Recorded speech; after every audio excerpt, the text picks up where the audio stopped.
시청자 여러분 안녕하십니까? 2월 23일 뉴스플러스 시작합니다. 미국 연방대법원이 상호관세 부과에 대해 위법하다고 결론 내리자 트럼프 대통령이 곧바로 무역법 122조를 근거로 전 세계에 15% 관세를 부과했습니다. 중국과 브라질 등 일부 국가들의 관세율은 오히려 낮아지면서 미국이 관세 수입 부족분을 반도체 등 다른 곳에서 메울 것이란 우려까지 나오고 있습니다.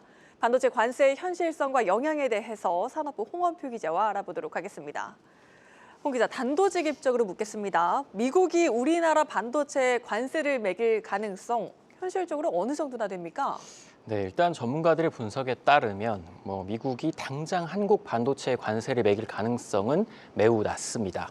다만 트럼프가 관세 수입 감소로 미국 내에서 위기에 몰리면 일부 적용할 수 있다는 의견이 많이 나오고 있는데 반도체 관세는 자동차와 같이 무역확장법 232조에 따른 품목관세에 해당이 돼서 처음부터 이번에 위법 판결이 나온 상호관세와는 상관이 없었습니다. 이미 트럼프는 이 232조를 근거로 엔비디아가 H200 칩을 중국에 수출할 때 매출의 25%를 미국 정부에 내도록 하고 있습니다. 우리 반도체에 관세를 부과하면 이 조항이 유력하고 세율도 최대 25% 정도로 예상을 하고 있는데 우리 정부도 미국의 다양한 조치에 대해 면밀히 대응하겠다는 입장입니다. 정부의 이야기 들어보겠습니다. 향후 미국 관세 정책은 IEPA 위법 판결에도 불구하고 122조, 301조 등 다양한 수단들을 통해 공세적으로 지속될 것으로 전망되며 글로벌 통상 환경 불확실성도 한층 높아질 것으로 예상됩니다.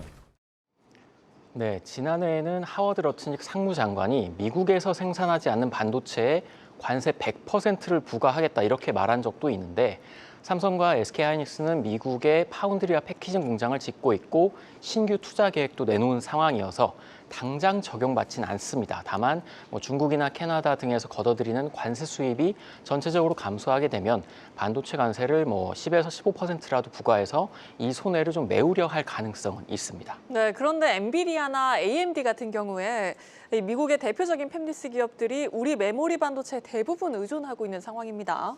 마침 오늘 나온 이달 반도체 수출액만 보더라도 미국 수출액이 크게 늘었던데 이러면 미국의 부담도 만만치 않은 것 아닙니까? 그렇습니다. 앞서서 이제 러트닉 장관이 말했던 반도체 관세 100% 이렇게 부과를 하면 미국 기업들이 어마어마하게 좀 부담을 안게 됩니다. 지금 미국 빅테크 기업들은 AI 산업에 천문학적인 투자를 하면서 대부분의 메모리를 삼성전자와 SK하이닉스에 의존하고 있습니다. 이 같은 흐름은 수치로도 확인이 되는데 2월 1일에서 20일까지 기준 이 반도체 수출 금액은 151억 달러로 월간 기준 역대 최대를 기록했습니다. 특히 미국 쪽 비중이 큰 폭으로 증가했는데 지난해 10월에는 42억 달러였는데 이번 달에는 80억 달러로 5개월 새 2배나 뛰었습니다. 그럼에도 미국이 한국 반도체 관세를 만약에 부과를 하게 되면 D램 점유율 3위인 미국의 마이크론이 아무래도 관세 영향이 없기 때문에 가격 경쟁력이 올라가게 됩니다. 다만 현재 AI 산업에서 HBM을 비롯한 메모리 반도체 공급은 삼성과 SK하이닉스가 풀가동으로 생산을 해도 공급이 엄청 부족한 상황입니다. 당연히 마이크론만으로는 미국 내 수요를 다 감당할 수 없기 때문에 관세가 붙어도 우리나라 메모리를 완전히 배제하기는 어렵습니다. 결국은 우리나라 메모리 반도체를 대체할 수 없기 때문에 미국이 결국 관세 부담을 떠안아야 한다 이런 논리가 됩니다. 네, 그렇다고 해도 미국이 만약 이 반도체 관세를 일부라도 부담을 하게 된다면 적용하게 된다면 우리 기업들은 어떤 피해를 받고 이 경우엔 또 어떻게 대응하는 게 좋겠습니까? 네, 일단 우리 반도체 기술력이나 생산량이 압도적입니다. 특히 HBM은 삼성이나 SK하이닉스가 엔비디아 물량을 대부분 공급하고 있다고 볼 수 있는데 다만 아무리 우리 기업들이 이 메모리 공급을 주도하고 있다고 하더라도 반도체 관세가 현실화되면 이걸 모두 미국 고객사에 가격을 모두 전가할 수는 없습니다. 이 관세를 제품 가격에 다 전가를 하면 엔비디아 같은 고객이 구매를 줄이거나 장기적으로는 이탈할 가능성도 있기 때문입니다. 이제 관세가 붙으면 결국은 조달 비용이 올라가서 최종적인 제품 가격이 상승되면 이익 감소로도 이어지게 되는데 이 때문에 한국 기업과 미국 기업이 모두 손해를 나눠서 부담하는 상황이 좀 예상이 되고요. 특히 트럼프 대통령은 미국 기업이 피해를 보더라도 반도체 공급망을 미국 본토로 끌어오겠다는 정책이 분명합니다. 이에 미국이 반도체 관세를 좀 압박해서 한국 이제 삼성과 하이닉스가 미국 내 추가 투자를 더 해라 이렇게 요구할 수도 있습니다. 결국 우리 기업들은 미국 정부와 또 고객사 당분간 이 사이에서 좀 아슬아슬한 줄다리기를 이어가야 할 것으로 보입니다. 네, 여기까지 듣겠습니다. 산업부 홍원표 기자였습니다.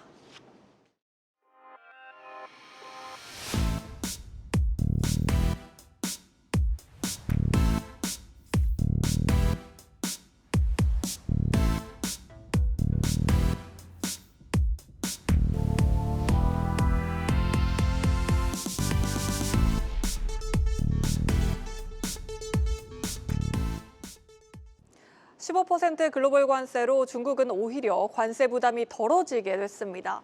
특히 중국산 배터리의 가격 경쟁력이 부각되면서 전기차 캐즘으로 어려움을 겪고 있는 국내 배터리사들의 충격이 더욱더 커질 전망입니다. 이어서 산업부 최민정 기자 나와 있습니다. 최 기자, 중국산 제품 관세율 평균적으로 얼마나 낮아지게 되는 겁니까? 네, 무역 연구 기관인 세계무역경보에 따르면 15% 글로벌 관세가 적용될 시 중국은 평균 관세율이 7.1%포인트 낮아집니다. 반면 한국 상품에 대한 미국의 평균 관세율은 13.4%로 이 전보다 0.6%포인트 오르게 됐는데요. 특히 미국에서 중국 기업과 경쟁에 나서야 하는 배터리와 태양광 업계 부담이 커졌습니다. 중국산 에너지 저장 장치용 배터리 완제품의 경우에는 보시는 것처럼 48.4%에서 43.4%로 태양광은 79.2%로 낮아졌습니다. 다행히 업계 관계자들과 이야기를 해보니 태양광의 경우 중국 기업이 미국 내 진입이 제한되어 있어 미치는 영향이 제한적일 것이라는 분석이 나옵니다. 네, 다행히 태양광의 경우엔 영향이 제한적이란 분석이 나오고 있는데 올해 북미 시장 확장에 나서려는 이 배터리 업계 분위기는 굉장히 심각하다고요. 단기적으로는 타격이 불가피한 상황입니다. 가격으로 좀 따져볼까요? 가격으로 보면 미국 ESS용 중국산 배터리 예상 공급 가격은 킬로와트 시당 86달러에서 84달러로 낮아지게 됩니다. 미국 내 생산하는 한국 LFP 배터리 예상 가격이 90에서 95달러인 점을 감안하면 중국산 배터리의 가격 경쟁력이 다시 부각될 수밖에 없는 상황에 처했습니다. 이미 미국 내 ESS 최고 등급을 중국 기업이 장악을 하고 있는데 가격 이점까지 크지 않아 입찰 시 국내 배터리 기업이 불리해질 수 있습니다. 네, 전기차 캐즘으로 매출 하락이 지속되던 배터리 업계의 차세대 성장 전략이 ESS였는데요.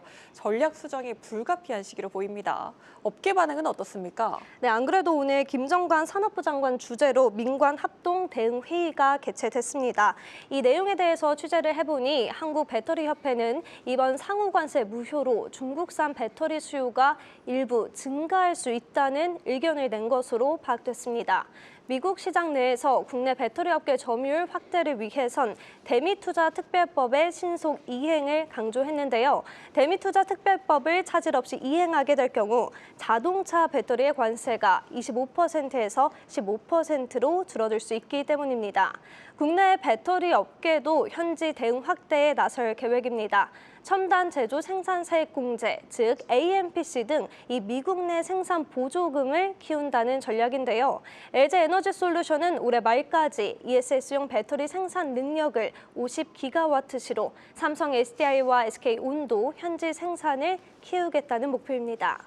미국의 대중 견제 기조가 이어지는 만큼 중국산 수요 확대가 장기화되진 않을 것이란 전망도 우세합니다. 네, 산업부 최민정 기자였습니다.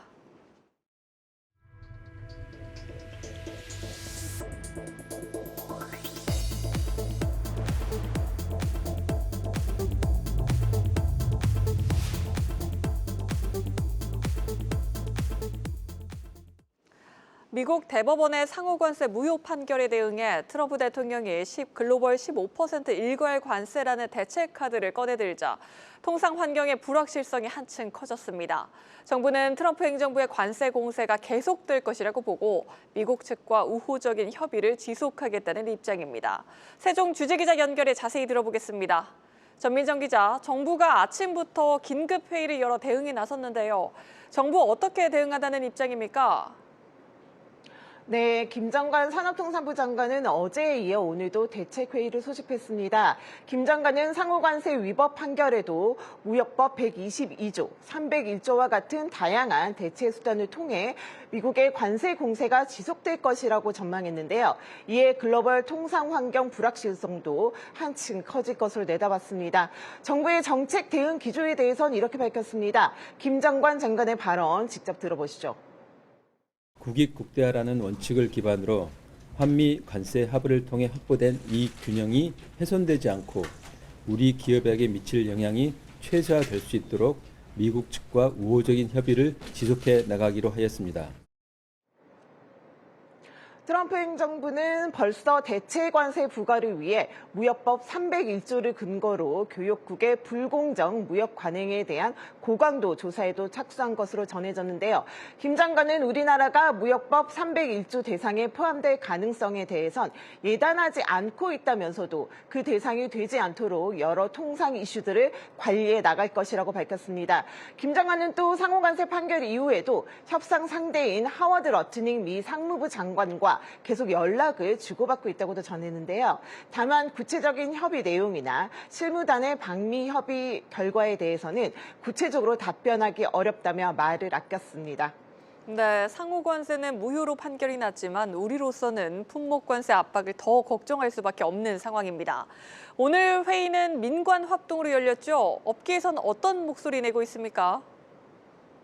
네, 오늘 회의엔 주요 경제단체는 물론 자동차와 반도체, 철강 등 미국 관세 영향권에 있는 업종별 협회 부회장급 인사들도 참석을 했는데요. 이 자리에선 상호관세 위헌 판결 결과와 이에 따른 업계 영향 등을 공유했고요. 미국의 추가 조치 향방에 따라 예측 불허의 변화가 예상되는 만큼 국익을 원칙으로 민관이 원팀이 돼 차분히 대응하기로 뜻을 모았습니다. 다만 자동차 업계는 미국에 앞서 대미 투자 입법 처리 지연을 문제 삼으며 자동차 관세를 15%에서 25%로 재인상하겠다고 예고한 만큼 품목관세 인상 가능성에 대한 우려의 목소리를 높였는데요. 이에 정부의 대미투자특별법의 조속한 제정과 양국 정부가 지속적인 소통을 통해서 상호 신뢰를 유지할 필요가 있다는 점을 강조했습니다. 또 이날 회의에서 업계 관계자들은 관세 환급 절차 등에 대한 정확한 정보를 제공해 줄 것을 요구하기도 했는데요. 이와 관련해 김 장관은 아직 미국의 입장이 나오지 않았다며 미국에서 진행되는 상황을 정확히 파악해서 업계에 전달하겠다는 방침을 밝혔습니다. 네, 미국이 관세를 지렛대로 투자 확대를 압박할 수 있는 상황입니다. 정부 일단 3,500억 달러 규모의 대미 투자 그대로 진행하기로 한 것 같습니다. 네, 상호관세는 무효가 됐지만 정부는 상호관세 인상 철회를 조건으로 약속한 3,500억 달러 규모의 대미 투자는 일단 큰 틀에서 그대로 추진하기로 했습니다. 미국의 공격적인 관세 정책 기조가 쉽게 바뀌지 않을 수 있다는 판단에 신중 모드를 유지하기로 한 겁니다. 당정청도 대미 투자 특별법의 조속한 입법이 우리 국익의 최선이라고 보고 여야 합의대로 다음 달 9일까지 법안을 처리하기로 결론을 내렸는데요. 고윤철 부총리도 오늘 오후 국회에서 열린 재정경제기획위원회에서 입법에 차질이 빚어지면 한미 전략적 투자 MOU를 이행하지 않는다고 오해할 소지가 있다면서 향후 통상 환경에 긍정적으로 작용하기는 어려울 것이라며 우려를 나타냈습니다. 지금까지 세종 스튜디오에서 한국경제TV 전민정입니다. 이재명 대통령과 루이스 이나시우 룰라 다시우바 브라질 대통령이 청와대에서 정상회담을 갖고 양국 간의 경제 협력을 강화하기로 했습니다. 두 정상은 미래 산업 분야 교류를 늘리고 히토류를 비롯한 핵심 광물 분야에서 협력을 집중 논의했습니다. 자세한 내용 청와대 취재기자 연결해 들어보겠습니다. 요성 기자, 이 대통령, 룰라 대통령을 뜨겁게 포옹하며 맞이했습니다. 이 대통령 이번 회담에서 특히 핵심 광물 분야에서 룰라 대통령에게 협력을 넓히자고 제안을 했고, 이에 룰라 대통령은 한국 기업의 투자 유치를 원한다는 뜻으로 화답했다고요. 네, 이재명 대통령은 룰라 브라질 대통령과 정상회담에서 양국 관계를 전략적 동반자 관계로 격상시키기로 합의했습니다. 이에 따라 양국은 각자가 가진 잠재력과 상호 보완성을 활용해 경제 협력 지평을 넓혀간다는 구상인데요. 이 양국 협력의 구체적인 청사진 마련을 위해 전략적 동반자 관계 4개년 행동 계획도 함께 채택됐습니다. 특히 히토류를 포함한 핵심 광물 분야에서 협력이 기대됩니다. 이 대통령은 확대 회담에서 핵심 광물, 환경, 우주산업 등 광범위한 영역으로 양자 협력을 넓힐 것이라고 밝혔습니다. 룰라 대통령은 이에 대해 핵심 광물에 대한 한국 기업의 투자 유치를 바라고 있다고 화답했습니다. 직접 들어보시죠. O Brasil possui a maior reserva mundial de nióbio, a segunda de terras raras e grafita e a terceira de níquel, além de outros minerais estratégicos. Temos interesse em atrair empresas coreanas para nos ajudar no processamento de minerais críticos. 양국의 협력이 구체화될 경우 핵심 광물 분야에서 보다 안정적인 공급망을 구축하는 데 도움이 될 것으로 보입니다. 네, 여기에 더해 우주와 방산, 항공 등 미래 산업 분야에서도 협력을 강화하기로 약속했죠. 네, 이 대통령은 우주 분야에선 지난해 12월 브라질 알칸타라 우주센터에서 우리나라 최초 상업 발사체인 한빛 나노 발사 시도 사례를 언급하면서 이를 양국 우주 협력의 중요한 자산이라고 평가했습니다. 이어 머지않아 발사에 성공할 것이라며 기대를 보이기도 했는데요.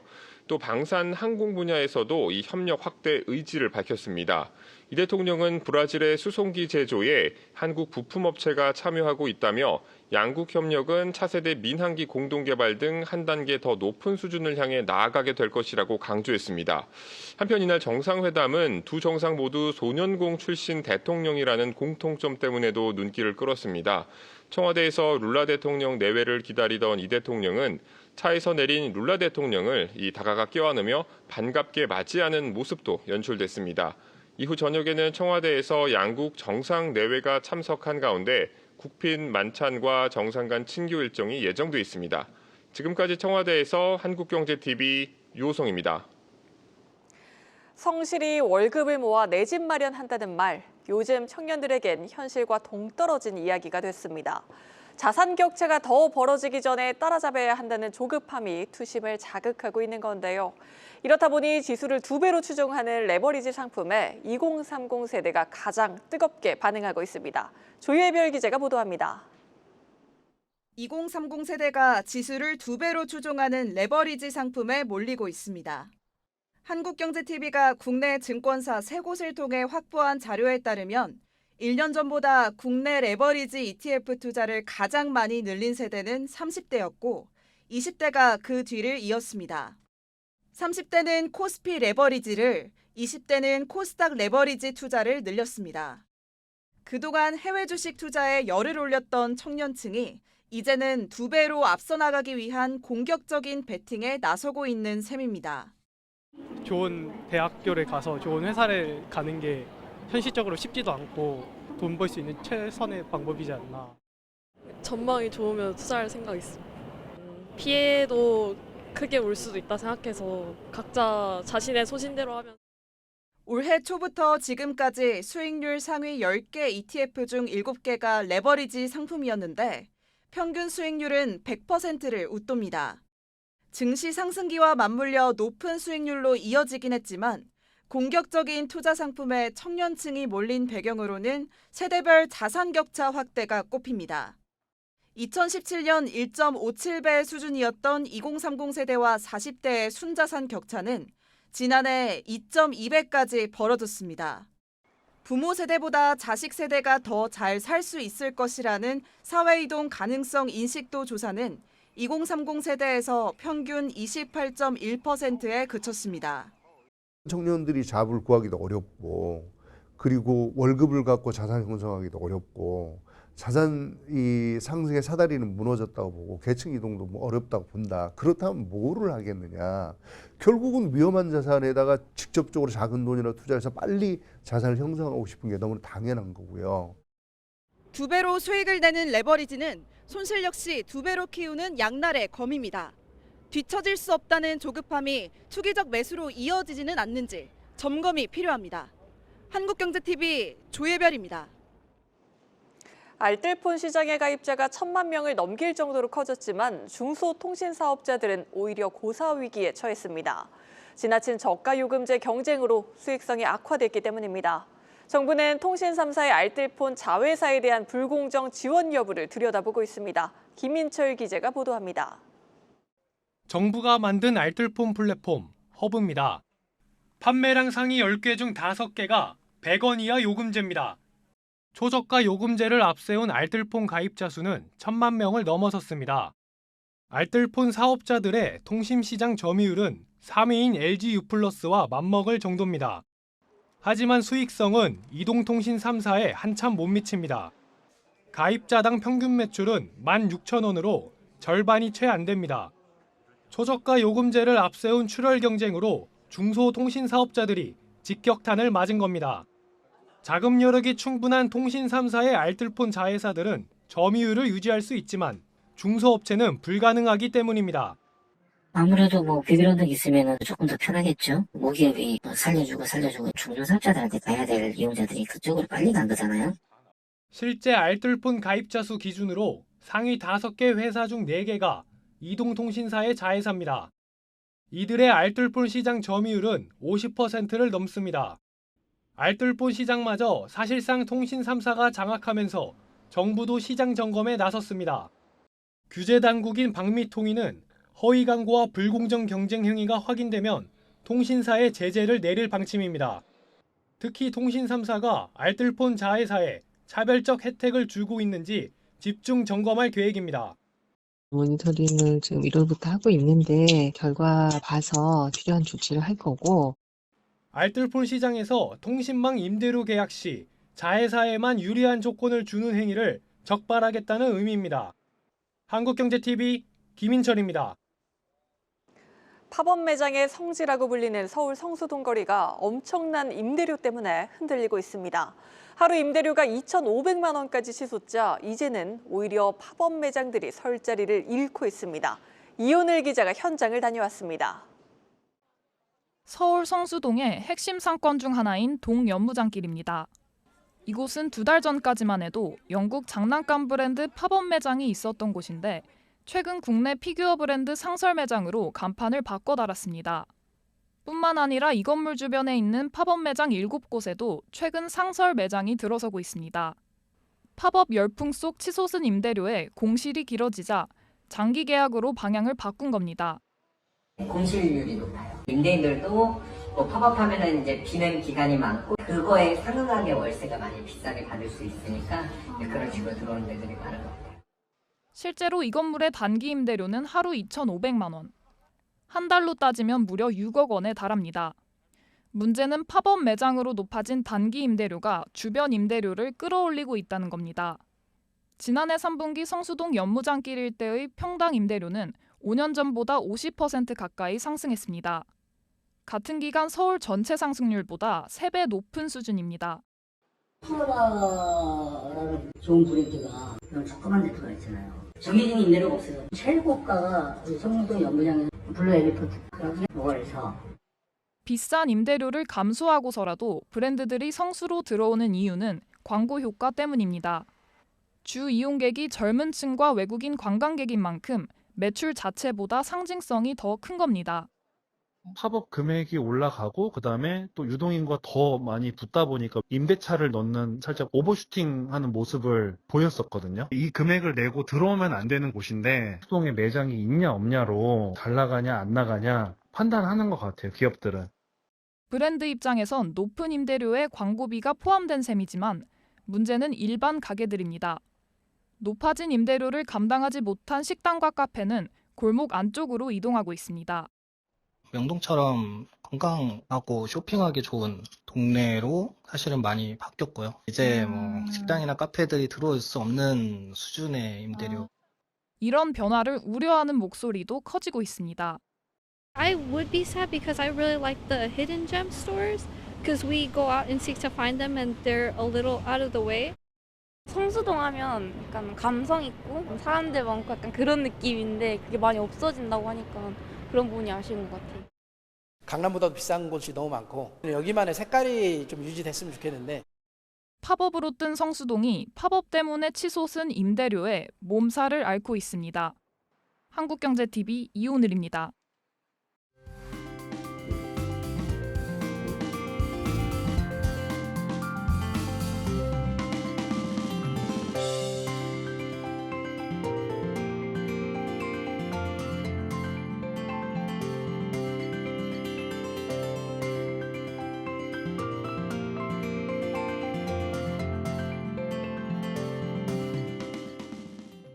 월요일 뉴스 플러스를 마칩니다. 함께해 주신 여러분 고맙습니다.